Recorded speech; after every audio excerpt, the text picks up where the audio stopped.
नमस्कार, आपका स्वागत है गुरु ब्रह्मा गुरु विष्णु चैनल पर। महाभारत के सबसे शक्तिशाली अस्त्र सुदर्शन चक्र।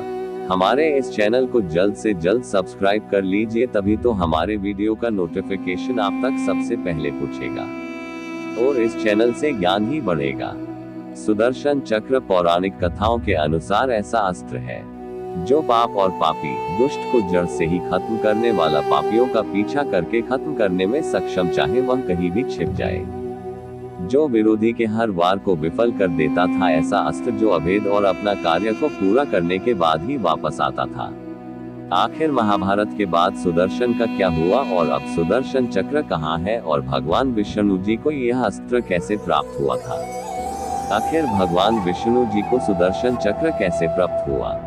दरअसल सुदर्शन चक्र भगवान विष्णु का अस्त्र था और इसे उनके ही अवतार धारण कर सकते थे।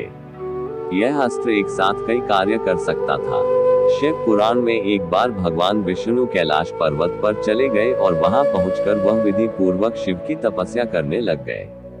श्री विष्णु भगवान ने कई हजार नामों से शिव जी की स्तुति कर तथा प्रत्येक नाम उच्चारण के साथ एक कमल पुष्प शिव जी को अर्पण करते थे। भगवान विष्णु की उपासना कई वर्षों तक निर्वात चलती रही। एक दिन भगवान शिव परमात्मा ने विष्णु की भक्ति की परीक्षा लेनी चाहिए। भगवान विष्णु हर बार की तरह एक कमल पुष्प शिव को अर्पण करने के लिए लेकर आए। तब भगवान शिव ने एक कमल पुष्प कहीं छुपा दिया। शिव माया के द्वारा इस घटना का पता भगवान विष्णु को भी नहीं लगा। उन्होंने गिनती में एक पुष्प कम पाकर उसकी खोज आरंभ कर दी। श्री भगवान विष्णु ने पूरे ब्रह्मांड का भ्रमण कर लिया, परंतु उन्हें वह पुष्प नहीं मिला। तत्पश्चात भगवान विष्णु एक कमल के बदले अपना एक नेत्र उस स्थान अर्पित कर दिया। भगवान विष्णु के इस त्याग से खुश होकर भगवान शिव प्रकट हो विष्णु भगवान को सुदर्शन चक्र की भेंट करते हैं। बोलते हैं ये चक्र सृष्टि संचालन के कार्य के लिए उपयोग में आएगी। अन्य पुराणों में सुदर्शन चक्र का निर्माण भगवान विश्वकर्मा ने सूर्य की अभेद राख से उन्होंने 3 चीजों का निर्माण किया था। पहला पुष्पक विमान, त्रिशूल और सुदर्शन चक्र। लेकिन ऋग्वेद में सुदर्शन चक्र का वर्णन अलग ही तरह से किया गया है। इसमें सुदर्शन चक्र को समय का चक्र बताया गया है कि वह समय को भी माप सकता था। सुदर्शन चक्र से ही भगवान विष्णु ने माता सती के पार्थिव शरीर के 51 हिस्से किए थे। महाभारत काल में भी श्री कृष्णा ने शिशुपाल का वध सुदर्शन चक्र से ही किया था।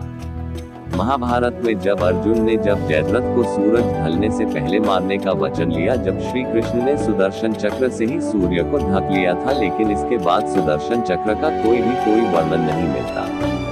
लेकिन सुदर्शन चक्र गया कहाँ? इसका जवाब हमें भविष्य पुराण में मिलता है, जिसमें बताया गया है कि सुदर्शन चक्र को भगवान विष्णु या उनके अवतार के सिवा न ही कोई धारण कर सकता है और न ही कोई चला सकता है। जब श्री कृष्ण ने देह त्याग किया, सुदर्शन चक्र वही धरती में समा गया और भविष्य में जब कल की अवतार जन्म लेंगे, तब वही सुदर्शन चक्र को दोबारा पृथ्वी गर्भ से ग्रहण करेंगे। कलयुग के अंत के समय जब बुराई अपनी चरम पर होगी, तब भगवान परशुराम और हनुमान कल की अवतार में आएंगे और उन्हें प्रशिक्षण देंगे। तब युद्ध में कल की अवतार सुदर्शन चक्र को धारण कर उसका उपयोग करेंगे, जिससे वह बुराई अंत कर देंगे। परंतु हम ऋग्वेद में बताए जल चक्र का वर्णन देखें तो सुदर्शन चक्र ऐसा अस्त्र नहीं था जैसा हम समझते हैं। उसमें बताया गया है सुदर्शन चक्र समय के चक्र को कहा गया है। इसी का इस्तेमाल भगवान विष्णु करते हैं। समय के अंतराल का उपयोग कर वह किसी भी विरोधी को शक्तिहीन कर देते हैं।